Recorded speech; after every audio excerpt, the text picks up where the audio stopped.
তো জুমার দিনের 14টা আমল আমি আবারও এক নজরে বলে দিচ্ছি। প্রথম আমল হলো জুমার সালাত আদায় করা। জুমার সালাত কোন অবস্থাতে যেন না ছুটে সে চেষ্টা করা। দ্বিতীয় আমল হলো জুমার দিনে ফজরের নামাজটা পুরুষরা জামাতের সাথে আদায় করা।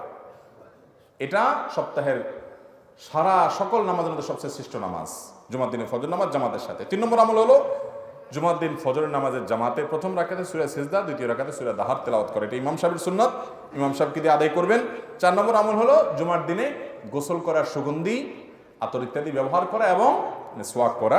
4 নম্বর আমল হলো যা পোশাক আছে মধ্যে সবচেয়ে উত্তম পোশাকটা পরে মসজিদে যাওয়া। 5 নম্বর আমল হলো জুমার দিনে 5টা বিশেষ কাজ করা, ভালো করে গোসল করা এবং আগে আগে ঘুম থেকে উঠে ফজর নামাজ পড়া এবং আগে আগে মসজিদে যাওয়া, পায়ে হেঁটে যাওয়া, সাওয়ার না হওয়া, বাহনে না ওঠা এবং ইমামের সবচেয়ে কাছাকাছি গিয়ে বসা, মনোযোগ দিয়ে খুতবা শোনা, কোনো অনর্থক কাজ কথা না করা। এগুলো করতে পারলে প্রতি কদমে 1 বছর নফল নামাজ এবং নফল রোজার সওয়াব পাওয়া যাবে।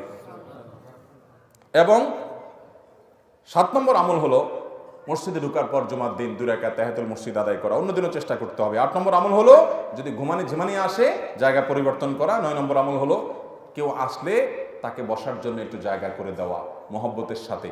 এটা ইবাদত, এই দিনের বিশেষভাবে এই দিন গুরুত্বের সাথে দেখা এবং মানুষের ঘাড় ডিঙ্গার সামনের দিকে না যাওয়া।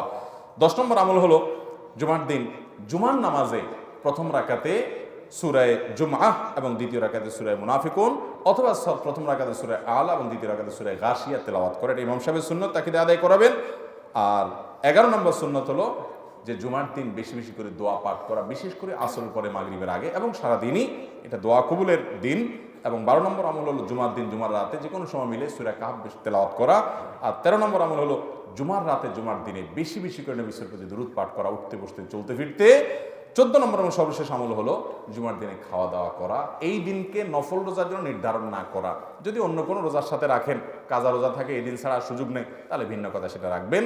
এবং জুমার রাতে তাহাজ্জুদ পড়তে পারেন, কিন্তু ওই রাতকে ইবাদতের রাত হিসাবে বিশেষ রাত মনে না করা, এই ব্যাপারেও হাদিসে নির্দেশনা আছে। এই 14টা আমল জুমার দিন উপলক্ষে করার চেষ্টা করবো তো ইনশাআল্লাহ। এখানে একটা প্রশ্ন আমাদের বোনদের পক্ষ থেকে খুব জোরে সোরে আসবে যে হুজুর এই 14 আমলের অনেকগুলো আছে শুধু পুরুষদের জন্য, জুমার দিন মসজিদে আগে আগে যাওয়া, ফজর নামাজ জামাতের সাথে পড়া, তাহলে আমাদের কি হবে? আমাদের সেসব বোনদেরকে বলবো আপনাদের করণীয় কাজ হলো 3টা। কয়টা কাজ? এই 3টা কাজের মাধ্যমে এই সওয়াবগুলো পুরুষদের মতো আপনারা অর্জন করতে পারবেন। নাম্বার 1, এই আমলগুলো করার ব্যাপারে দিলের মধ্যে তামান্না রাখবেন যে আল্লাহ, আমি যদি পুরুষ হতাম, আল্লাহ আমাকে যদি পুরুষ বানাতেন, তো আমি এই আমলগুলো একটাও মিস করতাম না। এই মর্মে আপনার প্রতিজ্ঞা এবং স্পৃহা জজবা যদি আপনার মধ্যে থাকে, নিয়ত যদি থাকে, তো আল্লাহ তাআলা আপনাকে সওয়াব দিবেন ইনশাআল্লাহ। নাম্বার 2, এই আমলগুলো আপনার বাসার পুরুষরা যেন করে, স্বামীকে, ভাইকে, বাবাকে, তাদেরকে উৎসাহ দিয়া পাঠায় দিবেন যে কোনো মূল্যে, যে সব কাজ করে দিব তোমাদের, তারপরে তোমরা এটা করো। তাদেরকে পাঠায় দিবেন, তাদেরকে স্মরণ করাবেন, এই আলোচনা তাদেরকে শোনাবেন, তাদেরকে হাদিস জানাবেন, উৎসাহ দিবেন।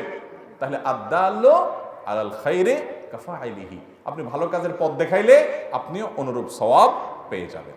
কথা কি বুঝাতে পারছি? সেই সাথে তৃতীয়ত যে আমলটা আপনি করবেন তা হলো যে আল্লাহ রাব্বুল আলামিন অন্যান্য যে আমলগুলো আপনাকে করার তৌফিক দিয়েছেন সেগুলো জুমার দিনের অক্ষরে অক্ষরে মানবেন। সূরা কাহফ তেলাওয়াত করা, দুরূদ পাঠ করা, আর এগুলোর ব্যাপারে আল্লাহকে নিবেদন করবেন, যেটা প্রথমে বললাম যে আল্লাহ, এগুলো আমার আদায়ের কোনো স্কোপ থাকলে আমি ছাড়তাম না। এই তামান্না আল্লাহর কাছে দোয়া করবেন যে আল্লাহ, আমাকে আপনি সে সওয়াব দান করেন ইনশাআল্লাহ। বিশেষ করে আলোচনাগুলো শেয়ার করার মাধ্যমে আপনি হুবহু একই সওয়াব অর্জন করতে পারবেন।